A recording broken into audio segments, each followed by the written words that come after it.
It was on the 9th of November, the eve of his own 38th birthday, as he often remembered afterwards. He was walking home about 11 o'clock from Lord Henry's, where he had been dining, and was wrapped in heavy furs, as the night was cold and foggy. At the corner of Grosvenor Square and South Audley Street a man passed him in the mist, walking very fast, and with the collar of his grey ulster turned up. He had a bag in his hand. Dorian recognized him. It was Basil Hallward. A strange sense of fear, for which he could not account, came over him. He made no sign of recognition, and went on quickly in the direction of his own house. But Hallward had seen him. Dorian heard him first stopping on the pavement, and then hurrying after him. In a few moments his hand was on his arm. "Dorian! What an extraordinary piece of luck! I have been waiting for you in your library ever since 9 o'clock. Finally I took pity on your tired servant and told him to go to bed, as he let me out. I am off to Paris by the midnight train, and I particularly wanted to see you before I left. I thought it was you, or rather your fur coat, as you passed me, but I wasn't quite sure. Didn't you recognize me? In this fog, dear Basil? Why, I can't even recognize Grosvenor Square. I believe my house is somewhere about here, but I don't feel at all certain about it. I am sorry you are going away, as I have not seen you for ages. But I suppose you will be back soon." "No. I am going out of England for 6 months. I intend to take a studio in Paris and shut myself up till I have finished a great picture I have in my head. However, it wasn't about myself I wanted to talk. Here we are at your door. Let me come in for a moment. I have something to say to you." "I shall be charmed. But won't you miss your train?" said Dorian Gray languidly, as he passed up the steps and opened the door with his latch-key. The lamplight struggled out through the fog, and Hallward looked at his watch. "Oh, I have heaps of time," he answered. "The train doesn't go till 12:15, and it is only just 11. In fact, I was on my way to the club to look for you when I met you. You see, I shan't have any delay about luggage, as I have sent on my heavy things. All I have with me is this bag, and I can easily get to Victoria in 20 minutes. Dorian looked at him and smiled. What a way for a fashionable painter to travel! A Gladstone bag and an ulster. Come in, or the fog will get into the house. And mind you, don't talk about anything serious. Nothing is serious nowadays. At least, nothing should be." Hallward shook his head as he entered, and followed Dorian into the library. There was a bright wood fire blazing in the large open hearth. The lamps were lit, and an open Dutch silver spirit-case stood, with some siphons of soda-water and large cut-glass tumblers, on a little marquetry table. "You see, your servant made me quite at home, Dorian. He gave me everything I wanted, including your best gold-tipped cigarettes. He is a most hospitable creature. I like him much better than the Frenchman you used to have. What has become of the Frenchman, by the way?" Dorian shrugged his shoulders. "I believe he married Lady Radley's maid, and has established her in Paris as an English dressmaker. Anglomania is very fashionable over there now, I hear. Seems silly of the French, doesn't it? But, do you know, he was not at all a bad servant. I never liked him, but I had nothing to complain about. One often imagines things that are quite absurd. He was really very devoted to me, and seemed quite sorry when he went away. Have another brandy and soda, or would you like hock and seltzer? I always take hock and seltzer myself. There is sure to be some in the next room." "Thanks, I won't have anything more," said the painter, taking his cap and coat off and throwing them on the bag that he had placed in the corner. "And now, my dear fellow, I want to speak to you seriously. Don't frown like that. You make it so much more difficult for me." "What is it all about?" cried Dorian in his petulant way, flinging himself down on the sofa. "I hope it is not about myself. I am tired of myself to-night. I should like to be somebody else." "It is about yourself," answered Hallward in his grave, deep voice, "and I must say it to you. I shall only keep you half an hour." Dorian sighed and lit a cigarette. "Half an hour?" he murmured. "It is not much to ask of you, Dorian, and it is entirely for your own sake that I am speaking. I think it right that you should know that the most dreadful things are being said against you in London. I don't wish to know anything about them. I love scandals about other people, but scandals about myself don't interest me. They have not got the charm of novelty." "They must interest you, Dorian. Every gentleman is interested in his good name. You don't want people to talk of you as something vile and degraded.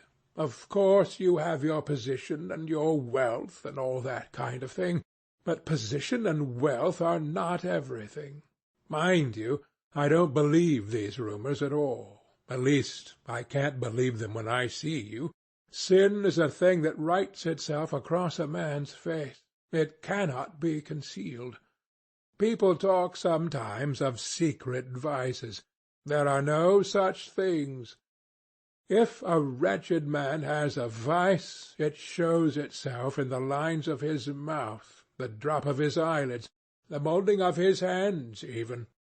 Somebody, I won't mention his name, but you know him, came to me last year to have his portrait done. I had never seen him before, and had never heard anything about him at the time, though I have heard a great deal since. He offered an extravagant price. I refused him. There was something in the shape of his fingers that I hated. I know now that I was quite right in what I fancied about him. His life is dreadful. But you, Dorian, with your pure, bright, innocent face, and your marvellous, untroubled youth, I can't believe anything against you. And yet I see you very seldom, and you never come down to the studio now, and when I am away from you, and I hear all these hideous things that people are whispering about you, I don't know what to say. Why is it, Dorian, that a man like the Duke of Berwick leaves the room of a club when you enter it? Why is it that so many gentlemen in London will neither go to your house or invite you to theirs? You used to be a friend of Lord Staveley. I met him at dinner last week. Your name happened to come up in conversation, in connection with the miniatures you have lent to the exhibition at the Dudley.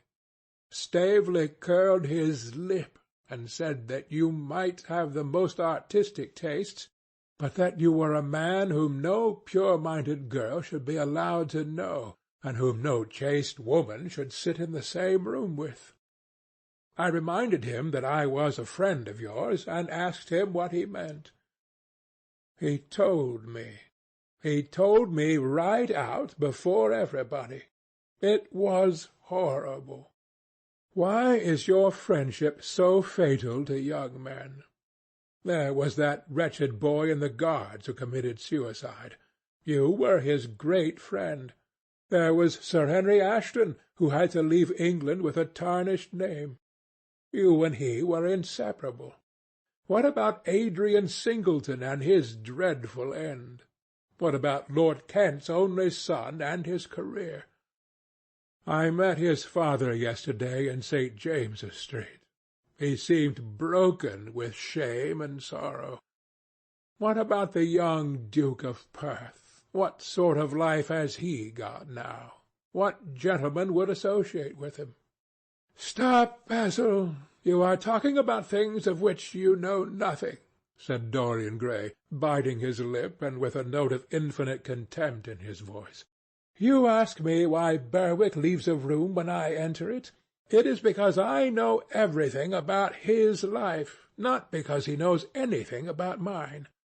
With such blood as he has in his veins, how could his record be clean? You ask me about Henry Ashton and young Perth. Did I teach the one his vices and the other his debauchery? If Kent's silly son takes his wife from the streets, what is that to me? If Adrian Singleton writes his friend's name across a bill, am I his keeper? I know how people chatter in England. The middle classes air their moral prejudices over their gross dinner-tables, and whisper about what they call the profligacies of their betters in order to try and pretend that they are in smart society and on intimate terms with the people they slander. In this country it is enough for a man to have distinction and brains for every common tongue to wag against him.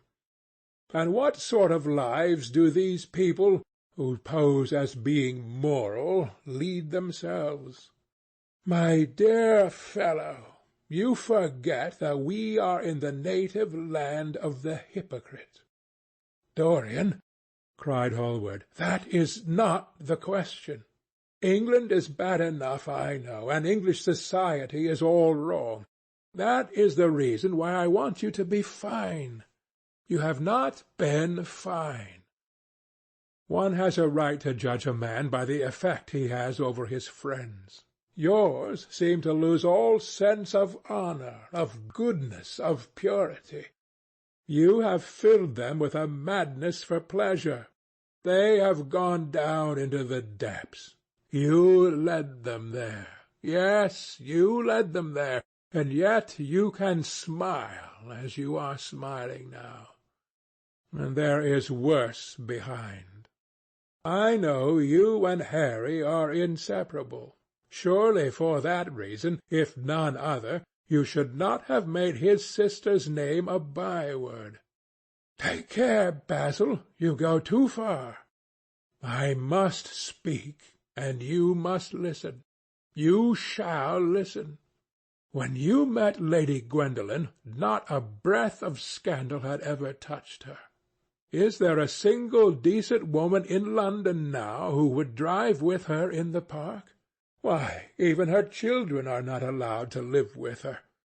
Then there are other stories, stories that you have been seen creeping at dawn out of dreadful houses and slinking in disguise into the foulest dens in London. Are they true?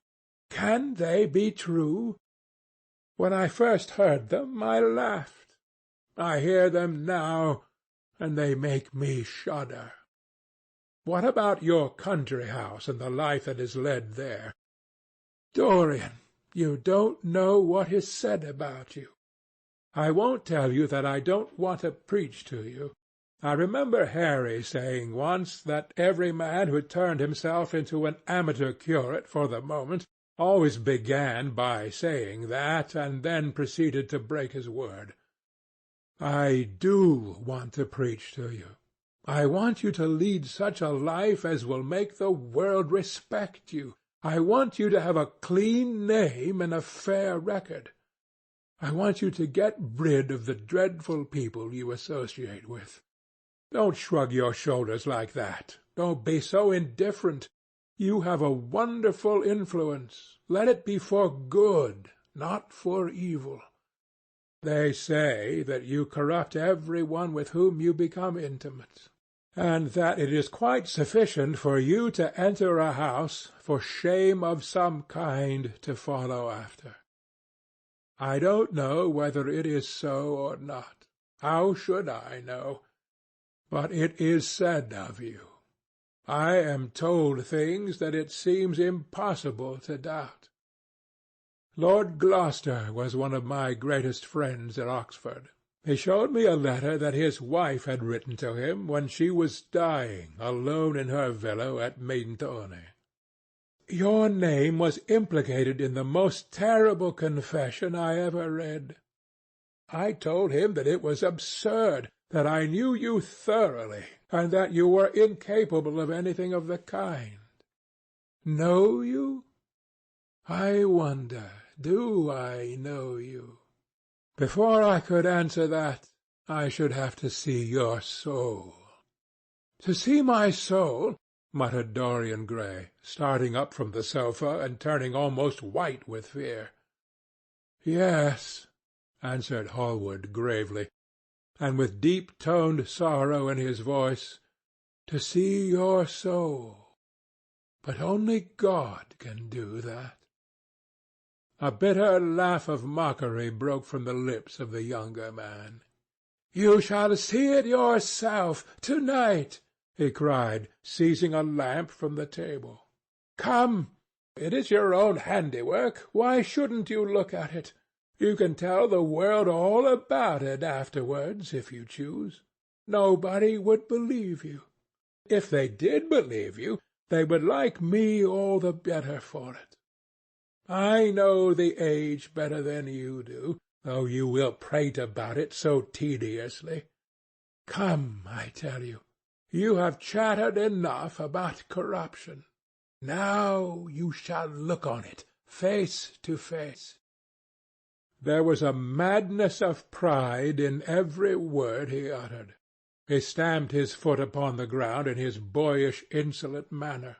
He felt a terrible joy at the thought that someone else was to share his secret, and that the man who had painted the portrait that was the origin of all his shame was to be burdened for the rest of his life with the hideous memory of what he had done. Yes, he continued, coming closer to him and looking steadfastly into his stern eyes, I shall show you my soul. You shall see the thing that you fancy only God can see. Hallward started back. That is blasphemy, Dorian, he cried. You must not say things like that. They are horrible, and they don't mean anything. You think so? He laughed again. I know so. As for what I said to you tonight, I said it for your good. You know I have been always a staunch friend to you. Don't touch me. Finish what you have to say. A twisted flash of pain shot across the painter's face. He paused for a moment, and a wild feeling of pity came over him. After all, what right had he to pry into the life of Dorian Gray? If he had done a tithe of what was rumoured about him, how much he must have suffered. Then he straightened himself up, and walked over to the fireplace, and stood there, looking at the burning logs with their frost-like ashes and their throbbing cores of flame. "I am waiting, Basil," said the young man in a hard, clear voice. He turned round. "What I have to say is this," he cried. "You must give me some answer to these horrible charges that are made against you. If you tell me that they are absolutely untrue from beginning to end, I shall believe you. Deny them, Dorian, deny them. Can't you see what I am going through? My God, don't tell me that you are bad and corrupt and shameful." Dorian Gray smiled. There was a curl of contempt in his lips. "Come upstairs, Basil," he said quietly. "I keep a diary of my life from day to day, and it never leaves the room in which it is written. I shall show it to you if you come with me." "I shall come with you, Dorian, if you wish it. I see I have missed my train. That makes no matter. I can go to-morrow. But don't ask me to read anything to-night. All I want is a plain answer to my question." "That shall be given to you upstairs. I could not give it here." "You will not have to read long." Chapter 12